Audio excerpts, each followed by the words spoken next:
Assalamualaikum warahmatullahi wabarakatuh. Segala puji bagi Allah yang telah memberikan waktu dan kesempatannya sampai hari ini tetap stay home untuk ke hari kesekiannya. Alhamdulillah kita masih diberikan kesehatan dan perlindungan oleh Allah sehingga masih bisa berbagi.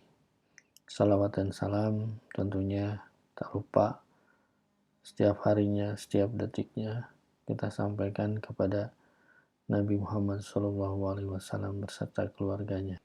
Baik sahabat-sahabat sekalian, pada jurnal CEO kali ini saya akan mencoba untuk sharing tentang kondisi yang sedang tren, ya, yaitu tentang penggunaan aplikasi Zoom. Kami memang di Anfo Media Informatika selama work from home kita meeting selalu menggunakan Zoom. Dan memang tadi pagi ketika kita memulai meeting, ketika saya setting host di meeting Zoom-nya, dan memang ada 2 checklist yang otomatis sudah aktif, yang biasanya kita tidak menggunakan password, tapi di sana otomatis password tidak bisa lagi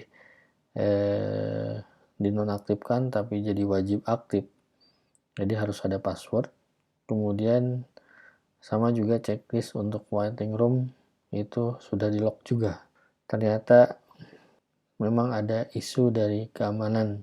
Jadi ramai pembicaraan selama 4 hari ke belakang tentang Zoom ini. Maka muncullah istilah Zoom bombing. Nah, apa itu Zoom bombing?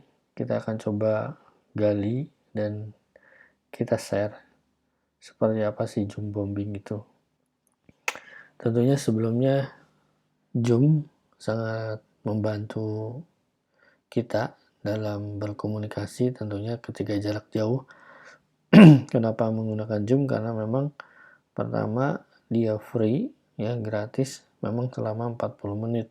Tapi itu lumayan cukup menurut kita, dan penggunaannya pun cukup mudah gitu ya. Nah, kembali kepada apa itu Zoom bombing. Jadi Zoom bombing adalah tindakan penetrasi pada ruang teleconference Zoom atau meeting Zoom yang tidak aman. Jadi ini memungkinkan host room jika tidak menyiapkan keamanan untuk mencegah Zoom bombing. Karena itu ini mirip dengan foto bombing, ya. Tapi dengan Zoom bombing ini jauh lebih merusak. Jadi Zoom bombing ini adalah tindakan penetrasi yang dilakukan secara sengaja untuk masuk kepada ruang meeting orang lain. Nah, biasanya Zoom bombing ini terjadi ketika seseorang memposting tautan, ya, ke ruang teleconference secara publik. Ya, misalnya kalau kita mau meeting, biasanya kita share kan ID-nya dan sebagainya di WhatsApp, walaupun memang grup tertutup kan kita juga tidak tahu apakah orang itu akan juga dengan bangganya memperlihatkan kemudian di screenshot, ya. Misalnya dia bikin history di Instagram, ya, kali ini dapat undangan dari CEO untuk meeting. Nah, di situ tidak diblurkan ID-nya gitu ya.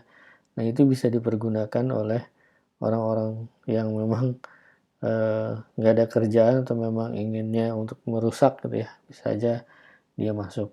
Nah, hal ini juga akan jadi presiden buruk, ya, kalau misalnya memang penggunaan Zoom ini tanpa diberikan adanya edukasi, karena memang hampir mayoritas aplikasi Zoom itu digunakan oleh semua instansi, ya, terutama pemerintah. Jadi hal ini juga pihak pemerintah juga dimohon untuk aware, ya, untuk waspada terhadap Zoom bombing ini. Karena setelah terbuka dari dia udah bisa masuk, biasanya dia membagikan sesuatu yang kurang berkenan, ya, baik dia akan melakukan teriakan-teriakan kebencian atau rasis, ataupun dia membagikan gambar-gambar yang tidak sepatasnya untuk dibagikan.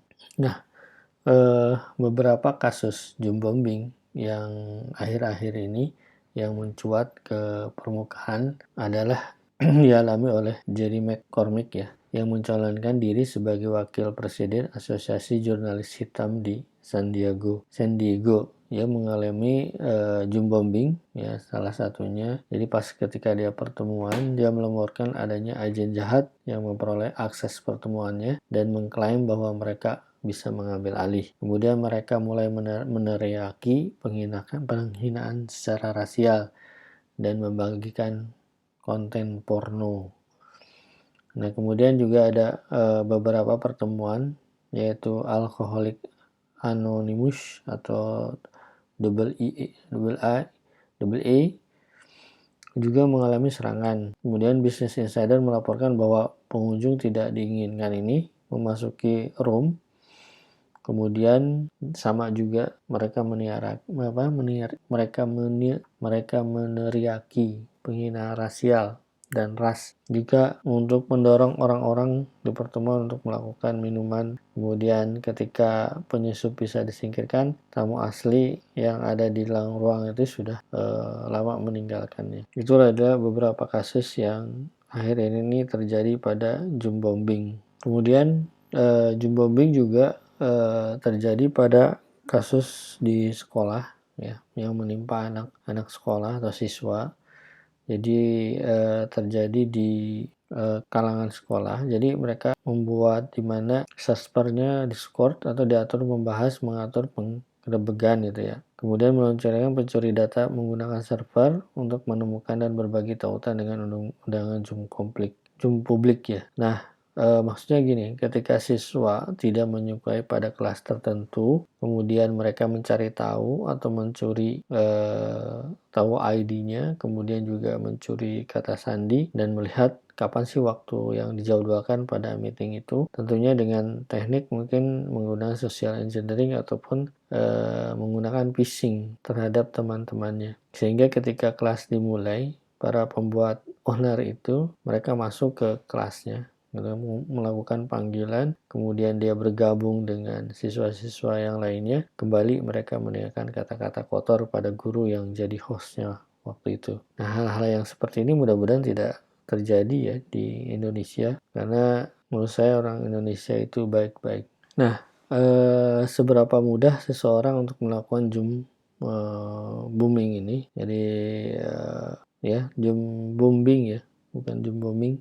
Seberapa mudah seseorang untuk melakukan Zoom bombing dalam sebuah rapat. Jadi Zoom bombing terjadi ketika ada dua kesalahan ini terjadi. Yang pertama, host yang mengatur pertemuan itu tidak melakukan perlindungan tambahan. Kemudian yang kedua, seseorang bisa jadi membocorkan ID dari room tersebut. Dan kemudian tuan rumahnya membagikan tautan, atau misalnya host itu membagikan tautannya di media sosial. Yang hal ini dia tidak menggunakan sistem password gitu, main bagi-bagiin aja gitu kan. Mungkin ketika dibagikan maksudnya biar terlihat keren, tapi ternyata itu adalah menjadi celah untuk masuk ke ruang meeting itu. Nah, ketika kedua kesalahan ini terjadi, orang yang tidak dikenal yang menemukan tautan yang ada di sosial media itu, dia mengklik ya, dan masuk tanpa ada kekangan karena memang tidak ada password ya waktu di settingnya, dan tidak ada ruang tunggu. Biasanya memang kalau saya, walaupun hanya beberapa orang saja, kita ada 9 orang saja ketika meeting, itu saya selalu mengaktifkan ruang tunggu gitu. Jadi terlihat ketika dia ada yang masuk, kemudian saya kenali, kemudian kita admit aja, kita persilakan untuk masuk ke ruang meeting gitu. Jadi yang harus kita garis bawahi adalah tadi ya, jangan pernah membocorkan atau membagikan ID ke sosial media. Apalagi ketika meeting tersebut itu disetting tanpa password. Tapi sekarang tentunya sudah berbeda, karena settingan password sama waiting room ya, semua ruang tunggu itu secara otomatis itu di lock, dikunci dari sananya secara default oleh Zoom. Jadi hal tersebut bisa mengatasinya, dan kemungkinan tidak terjadi lagi penetrasi. Nah, hal ini juga hampir terjadi masalah pada Perdana Menteri Inggris yaitu Boris Johnson. Di tweet gambar Zoom di konferensinya untuk menunjukkan pertemuan konferensi jarak jauh. Namun dengan melakukan itu, ia juga mengungkapkan ID kamarnya untuk sesi tersebut. Untungnya, Mr. Boris telah memasukkan kata sandi dan autentikasi 2 faktor dalam ruangan itu sehingga orang yang tadinya mendapatkan ID-nya tetap aja dia tidak tahu dari password-nya. Nah ini mungkin ya untung Mr. Boris Johnson aktifkan sebelumnya password-nya sehingga ketika kan ID kamarnya di sosial media jadi tidak begitu menjadi tidak disusupi oleh orang yang tidak bertanggung jawab.